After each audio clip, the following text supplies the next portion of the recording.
She cried when she gave her speech. She stood up at my wedding reception with a glass of champagne, and she talked about our friendship and what it meant to her, and she cried real tears, and everyone in that room believed every single word. I believed every single word. I want to tell you what I found out 2 years later. Emma and I had been friends since university, 11 years. We had been through everything together.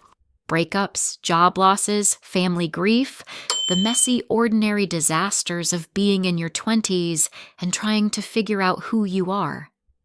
She was the first person I called when I met my husband. She was the first person I called when he proposed. She was the obvious choice for maid of honor. There was never any question. My husband's name was Marcus. We met at a work conference in 2018. Sorry, he was charming and attentive and said exactly the right things at exactly the right moments. He was also, I now understand, doing this with multiple people simultaneously. But that is a story for a different day. The wedding was in September 2020. Emma gave her speech. Marcus said his vows.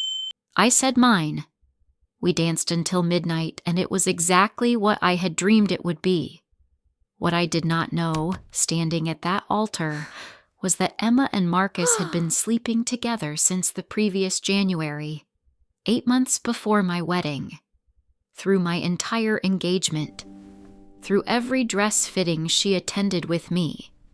Through every planning conversation we had on the phone.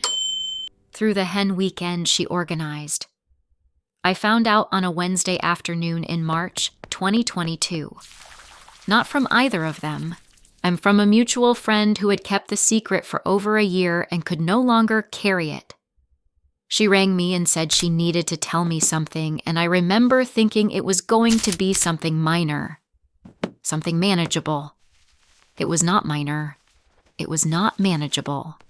The affair had started in January 2020 and had continued, on and off, through the wedding and into the first year of my marriage. It had ended not because either of them felt guilty, but because it had simply run its course. I sat with this information for 3 days before I did anything. I did not confront Marcus immediately. I did not call Emma. I spoke to a solicitor. I gathered information. I went through phone records. I found enough to know that what I had been told was entirely true, and that both of them had looked me in the eye on the most important day of my life and lied without hesitation. When I finally confronted Marcus, he denied it for approximately 4 minutes before the evidence made denial impossible. Emma I confronted differently. I invited her for lunch at the restaurant where we had celebrated her birthday every year since we were 22. I sat across from her and I watched her order a glass of wine and talk about her week, and I waited until she had finished her first drink. Then I put my phone on the table and I played her a recording. I will not describe her expression in detail. I will simply say that I have never seen a person look so completely exposed in my entire life. I filed for divorce in April 2022. Yet it was finalized 11 months later.